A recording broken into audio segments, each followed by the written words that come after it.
Hi, my name's Mike Gibson, and this is the program Moscow MOSAIC. Last year marked the 105th anniversary of the establishment of diplomatic relations between the Russian Federation and the Republic of Turkey. We've already told you in several of our programs about this interesting country and how Moscow is successfully building relations with Turkey. Today, we'd like to continue the story about the cooperation between these two countries. There are many interesting things in our program, so stay tuned. On today's program, Moscow and Turkey expand their strategic partnership.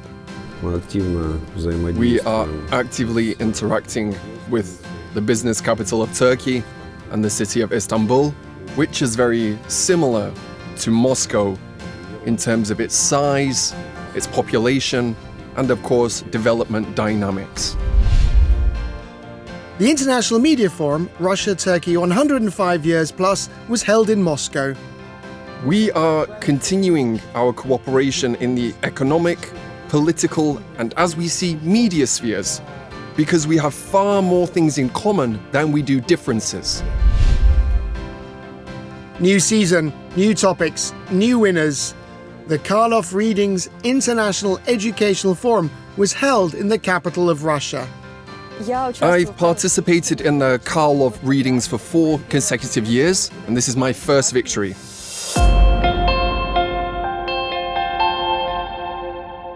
Our first point on the map of friendship between the capitals of Russia and Turkey is the Moscow Pedagogical State University. The International Media Forum, Russia, Turkey, 105 Years Plus, is dedicated to the development of humanitarian, cultural, scientific, and educational dialogue between the two countries. The venue for the Media Forum is one of the country's oldest pedagogical educational institutions. The history of the Moscow State Pedagogical University began in 1872. It was then that the Moscow Higher Women's Courses were opened, the first educational institution in Russia for women with a university curriculum. In 1990, the institution was granted university status and received its modern name. Currently, our university is a flagship of pedagogical science. We have more than 26,000 students, including several branches. And specifically, we have over 3,000 international students. The university has several buildings located in different districts of Moscow. The main historical campus is situated in the center of the Russian capital on Malaya Pirogovskaya Street. Many parts of this neoclassical building were designed by the famous Russian engineer Vladimir Shukhov, such as the glass roof of the lobby atrium. And this has turned out to be a very bright and very beautiful space. For many decades, the Pedagogical University was the center of Moscow's intellectual life. Famous scientists, Nobel laureates, and great Russian poets and writers spoke in its historic lecture halls, including Vladimir Lenin, in whose honor one of the halls is unofficially called the Lenin Auditorium.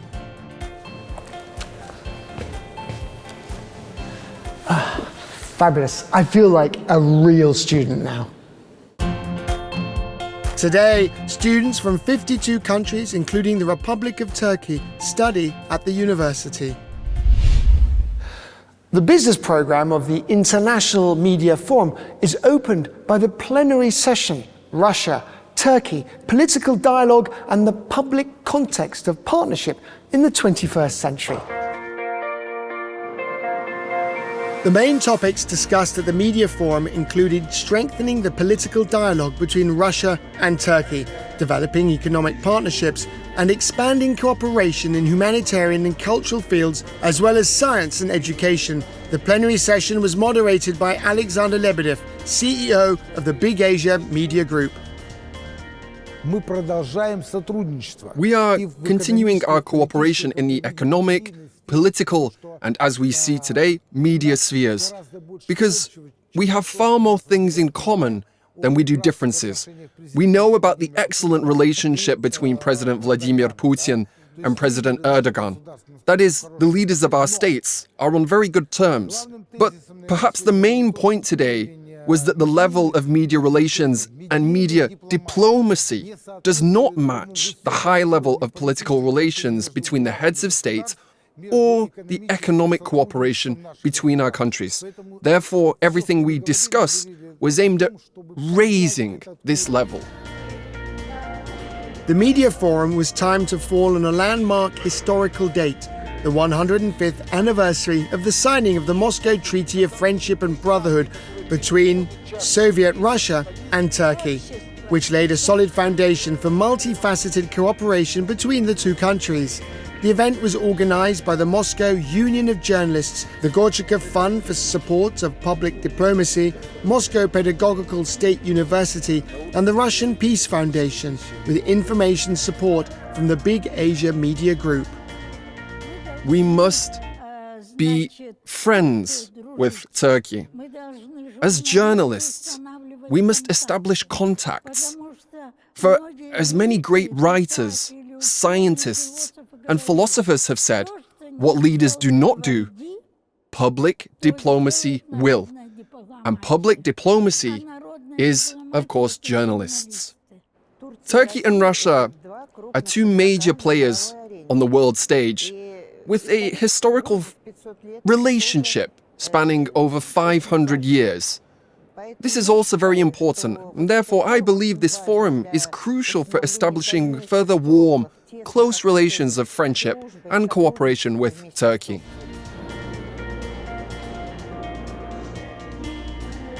Sergei Cheromyn, Minister of the Moscow government and head of the Department for External Economic and International Relations, took part in the official opening ceremony of the Media Forum. In his speech, he spoke about how the Russian capital interacts with the Republic of Turkey. The minister noted that in 2025, the volume of mutual trade turnover amounted to about $30 billion. Today, dozens of Turkish companies work in Moscow, including major developers. A clear example of such cooperation are the skyscrapers in Moscow City, many of which were built by Turkish contractors. We are actively interacting with the business capital of Turkey, the city of Istanbul, which is very similar to Moscow in terms of its size, its population, and ultimately its development dynamics.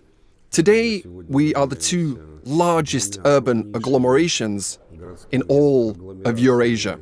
Now, we often discuss various initiatives with the Istanbul mayor's office that, of course, are subsequently supported by other major megacities. In early April 2026, a Moscow delegation led by City Minister Sergei Cheromyn participated in the Heritage Istanbul exhibition. This is a leading international exposition dedicated to the conservation, restoration, and utilization of cultural heritage sites.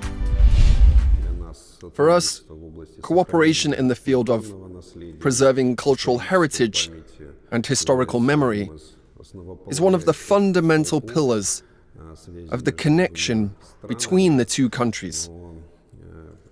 For the first time, Moscow participated with a large stand showcasing our achievements in heritage preservation.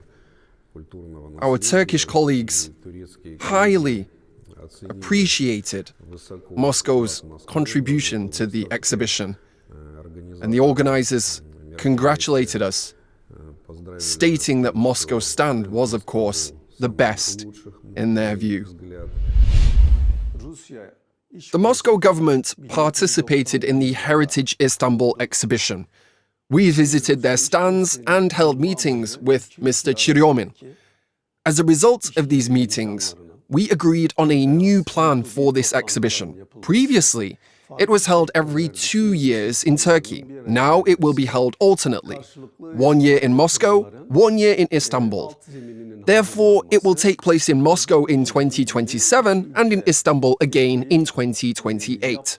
Preparations have already begun. I think in the coming months, we will be able to discuss the details of this exposition in Moscow for 2027. According to the minister, another confirmation of strong humanitarian ties between the countries will be the unveiling of monuments in the capitals of Russia and Turkey. A monument to the prominent Turkish poet Yunus Emre will be installed in Moscow, while a monument to Yuri Gagarin will appear in Ankara. It will be erected in one of the largest parks in the Turkish capital, Dikmen Vadisi. In 2025, during a visit to Ankara, the Moscow government delegation visited the site for the installation of this monument. This park is of great symbolic significance to our city. A lot of work was done here. At this site, you see, there used to be illegal construction and small dilapidated houses, all of which was demolished, followed by extensive landscaping and improvement efforts.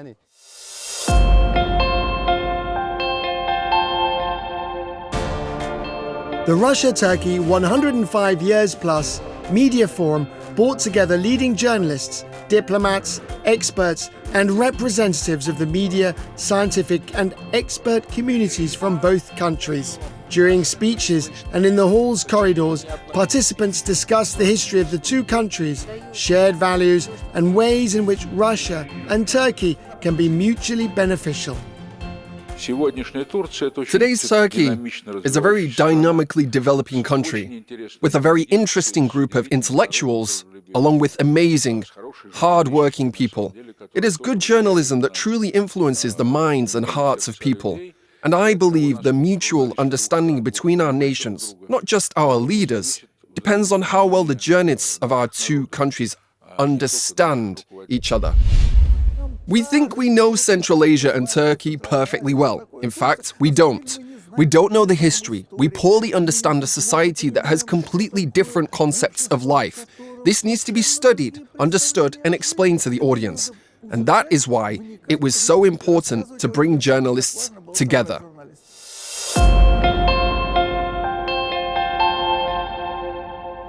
Russia-Turkey, media dialogue and the image of countries in the 21st century is the name of the section that will begin its work in a few minutes. The panelists will discuss an important issue here, how two countries can strengthen their media partnership and together counter disinformation. In his speech at this session, Turkish journalist and writer Hakan Akasay highlighted the historical context of the relations between the two countries. He recalled that after the October Revolution of 1917, a large number of citizens of the Russian Empire emigrated to Turkey. They had a significant influence in many areas, primarily in culture. During the discussion, Hakan Akasay proposed creating a joint public forum for journalists, which would become an important platform for the development and analysis of bilateral humanitarian contacts. I have been working as a journalist for over 40 years. I studied in Leningrad back in the day. I constantly encounter various topics and issues in Russian-Turkish relations. And it's very important that such an opportunity has appeared to discuss these relations in terms of media, as well as cultural and economic ties. And that is why I came with pleasure. In my speech, I emphasized that such events are good, but it's even better when there is a follow-up, some permanent structures. So it should not just be a one-off event to tick a box, but rather the creation of ongoing structures. In this hall, the forum participants are discussing the development of humanitarian, cultural, scientific, and educational dialogue between Russia and Turkey. International linguistics students from various Moscow universities took part in this session, including Fatime Onar, who came to the Russian capital from the small Turkish city of Mardin. Her love for the Russian language and literature, as well as her desire to get to know Russians better, brought her to Moscow. Fatima is currently pursuing a master's degree at the Moscow Pedagogical State University. Of course, studying at a university in Russia means you will receive a very serious education here, especially speaking about the MPSU.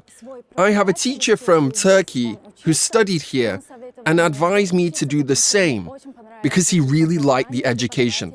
The professors were very kind. And when I read the history of MPSU online and I learned it was the first institute for women, I felt in my heart that this was truly where I wanted to be. According to Fatima, participating in the media forum was a significant event for her. It was an opportunity to learn even more about Russian history, culture, and the specifics of the interaction between the two countries. My family is planning to come here for a trip, and my friends' families have already been here. I think we need to show Russia to the world more, because there truly is wonderful architecture here, history, and the territory is the richest, because people need to know more about Russia.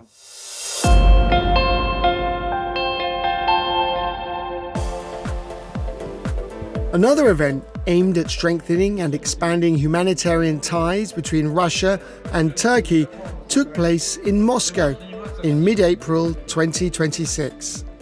More than 100 participants from different countries, towns, and regions of Russia, from Kaliningrad to Vladivostok, have come to Moscow to participate in the Charles Reading Forum. The Karlov Readings International Youth Educational Forum is being held for the 6th time. Its goal is the patriotic education of youth, the promotion of ideas of friendship and international cooperation, and preserving the memory of the outstanding diplomat and hero of Russia, Andrei Karlov. All of this began with a sad event. As you know, the assassination of the Russian Federation's ambassador to Turkey. This was an unprecedented case. The murder of an ambassador is, as you know, a declaration of war. But the purpose of politics and diplomacy is to find a way out of even the most hopeless situations. Therefore, we did not escalate relations with the Republic of Turkey, and we tried to reach an agreement. A year after the tragic events, Museum Street in the Turkish city of Demre was renamed in honor of Andrei Karlov. A monument to the ambassador was also installed there. A year later, the idea for the Karlov readings was born. The idea itself came to me in 2019, and I looked for a way to contact Marina Mikhailovna. By then, I was already an activist in the movement of Russian compatriots in Turkey and was working at the Moscow International School.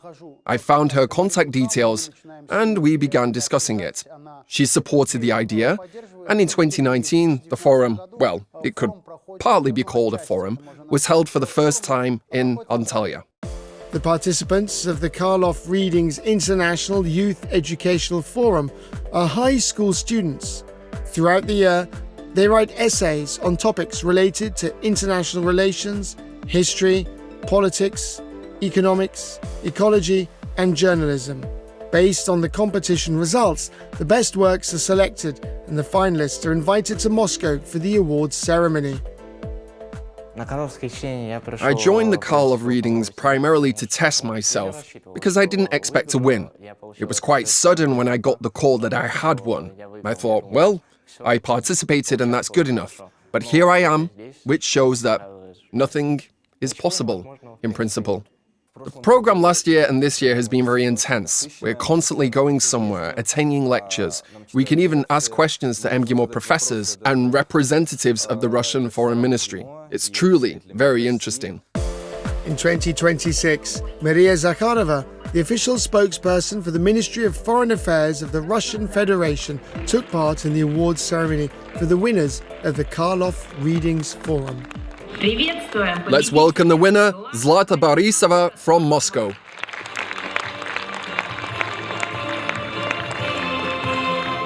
I've participated in the Karlov readings for 4 consecutive years. This is my first victory. I never gave up and worked hard for it. Actually, the Karlov readings have become like a family to me, and I enjoy writing essays and expressing myself every time. I know I can be heard here, and this forum provides many new acquaintances and experiences.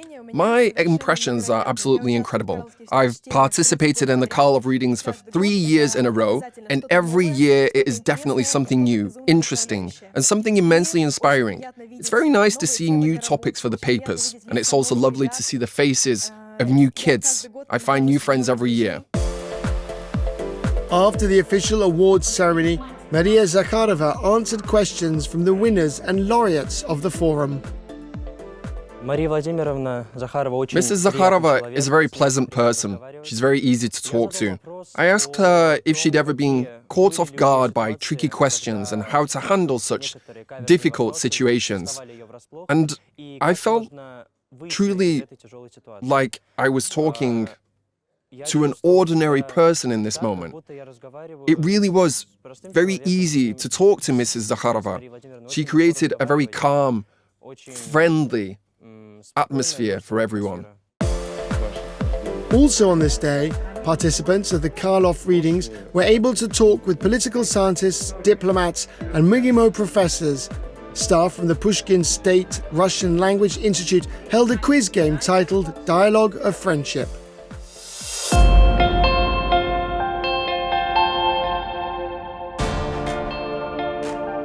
One example of successful political, economic and cultural humanitarian dialogue between Russia and Turkey is the holding of Moscow Days in cities across the Republic of Turkey. In recent years, they have been held in Istanbul, Antalya and Ankara. Moscow Days included business dialogues, media forums, round tables, a cultural program and of course business meetings. As part of the Moscow delegation's visit to Ankara in 2025, a cooperation agreement was signed between the Turkish and Russian capitals. The Russian delegation was headed by Sergei Cheromin, Minister of the Moscow government and head of the Department for External, Economic and International Relations. During the visit, we signed a new roadmap for cooperation with Ankara for 2026 to 2029. It outlines very specific areas where we plan to exchange our experiences. This primarily includes creating a comfortable urban environment, modernizing transport infrastructure, and using digital technologies for city interests.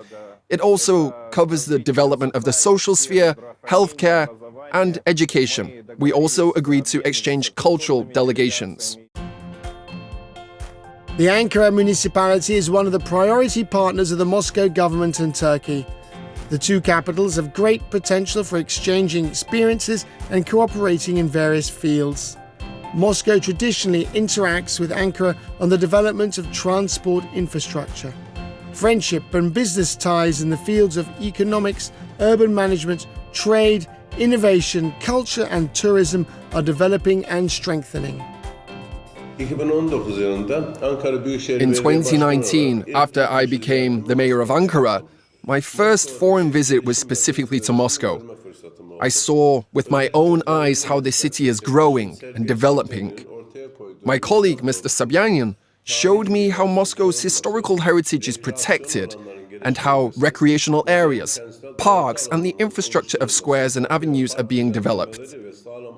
In this respect, Moscow, it truly is a model city. Moscow Days in Turkish cities have become an important foundation for strengthening bilateral ties. They demonstrate the interest of Russia and Turkey in expanding cooperation in all key areas. Today, the two countries are implementing a number of joint projects, which we will certainly tell you about in our future episodes.